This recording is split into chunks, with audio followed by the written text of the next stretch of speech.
Apa khabar semua? Kalau ada antara anda yang pernah sampai ke Tokyo, anda akan perasan yang bandar Tokyo ni dia sebenarnya memang dibina di tepi-tepi sungai dan juga terusan. Dia dekat sama juga dengan KL sebenarnya. Memang pertemuan Sungai Kelang dan Sungai Gombak itulah tempat kita bina Kuala Lumpur. Cuma masalah dekat Tokyo ni disebabkan pembangunan dia terlalu pesat dan sejak dulu lagi diorang dok pump air groundwater tu, maka bandar tu makin lama makin tenggelam. Setiap tahun dia akan turun beberapa cm. Jadi bila dah berpuluh-puluh tahun, masalah banjir dekat Tokyo ni makin lama makin parah. Pernah dulu diorang cerita kalau banjir teruk tu memang akan nampak ikan koi jalan-jalan dekat tengah bandar tu. Diorang siap boleh tangkap pergi jual dekat kedai ikan. Jadi kalau bandar sebesar ni dah lah dengan gempa buminya lagi, plus dengan banjir lagi, memang diorang nak kena buat something untuk mitigate air banjir ni. Jadi somehow dalam proses diorang buat sistem untuk takung dan divert air banjir ni, secara tak sengaja diorang dah terbuat satu projek yang sangat besar dan sangat mengagumkan, especially kepada engineer lah. Dan projek ni dipanggil Metropolitan Area Outer Underground Discharge Channel atau nama pendek dia GCANS. Dan disebabkan projek ni besar gila dan lagi pelik, tak ramai orang tahu, even orang Tokyo sendiri, maka dalam video ni kita nak tengok macam mana Jepun boleh buat projek mega ni betul-betul di bawah bandaraya diorang dan apa yang berlaku bila sistem ni tengah beroperasi. In fact, ada satu projek dekat Malaysia yang lebih kurang sama dengan projek dekat Jepun ni. Dan walaupun projek flood tunnel dekat Jepun ni dah kira hebat, mungkin projek dekat negara kita tu lagi hebat. Baik, jom kita tengok terowong banjir dekat Jepun ni.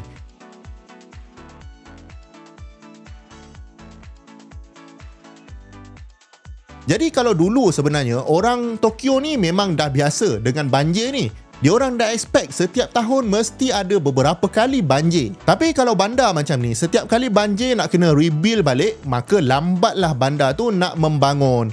Orang pun mungkin nak lari dari situ sebab tiba-tiba je boleh banjir. Silap-silap dengan rumah sekali hanyut. Jadi masalahnya sekarang, ribut taufan tu dah lah kerap. Tapi sebab memang bandar ni dekat lembah, penuh dengan sungai dan terusan, maka air tu memang tak ada tempat nak pergi mana. Memang diorang harapkan air tu sampai ke tanah dan tanah akan serap air ni. Tapi bila bandar dah terlalu membangun, tanah pun tak nampak lagi dah. Air hujan tu akan jatuh atas bangunan atau atas jalan, lepas tu masuk longkang dan longkang akan bawa air tu sampai sungai. Lepas tu dah tak tahu nak pergi mana sebab terlalu banyak sangat air dalam sungai tu. Jadi apa yang diorang buat dekat Jepun ni adalah diorang bina satu terowong gergasi yang lalu bawah bandar diorang ni untuk divert air keluar dari bandar. Cuma terowong ni bukanlah satu benda paling impresif dekat projek ni. Terowong smart dekat negara kita tu lagi best. Yang impresif tu sebenarnya adalah holding tank dia tu. Jadi dekat underground ni diorang buat macam satu kolam takungan yang mana tinggi dia lebih kurang 70 meter. Kalau anda nak tahu 70 meter ni tinggi mana, standard tinggi rumah kita tu setingkat dalam 3 meter. Jadi 70 meter tu lebih kurang setinggi 23 tingkat bangunan. Korang bayangkan satu kolam ada di bawah tanah dan diorang gali kolam tu sedalam 23 tingkat bangunan.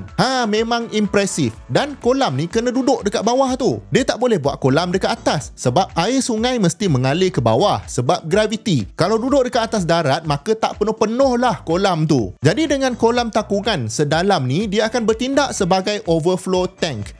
Contoh macam sinki dekat rumah anda tu kan, kalau kita tutup lubang keluar air tu dengan tangan, nanti sinki tu akan naik kan, tapi dia tak akan melempah belah atas sebab ada overflow channel betul-betul sebelum level air tu melempah. Jadi samalah konsepnya dengan overflow tank yang Tokyo buat ni.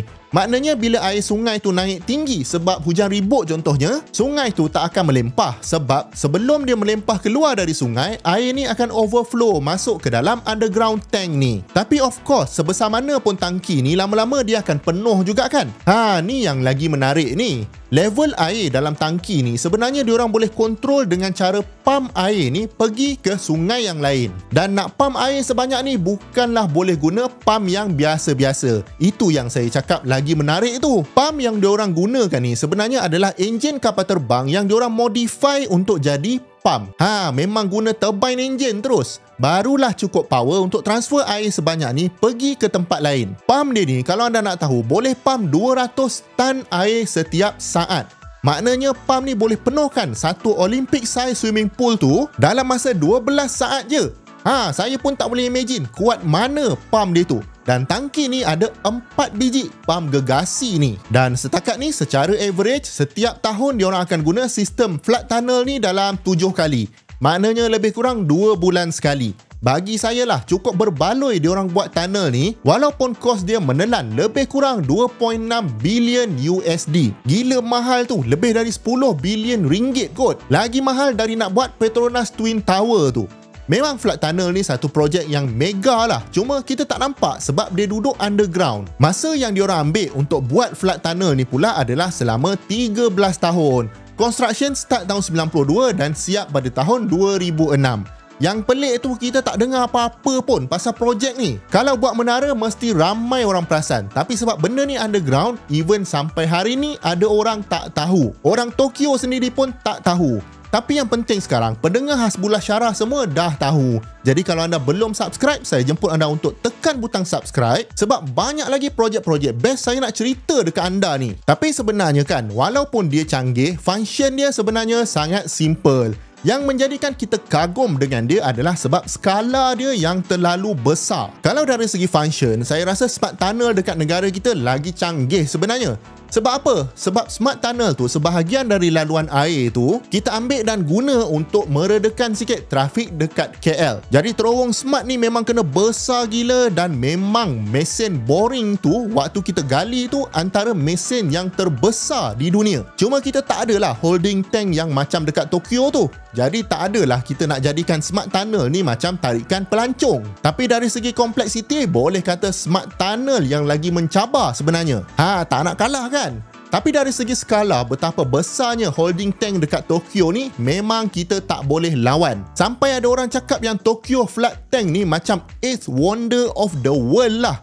Mungkin kalau setakat gambar dengan video je kita tak boleh imagine. Memang nak kena tengok juga baru boleh percaya. Korang bayangkan bangunan 23 tingkat boleh masuk dalam tangki dia ni. Memang gila kan? Dan memang diorang buka tangki ni untuk orang melawat bila time tak hujan lah. Dia punya tiang-tiang tu memang besar gila. Jadi kalau anda seorang engineer memang teringin nak melawat tempat ni kan? Ke nak beraya dekat sana tahun ni? Hahaha. Jemput tonton banyak lagi video-video best dekat sini dengan dekat sini. Selamat berbuka puasa dan jumpa lagi di video yang akan datang. Assalamualaikum.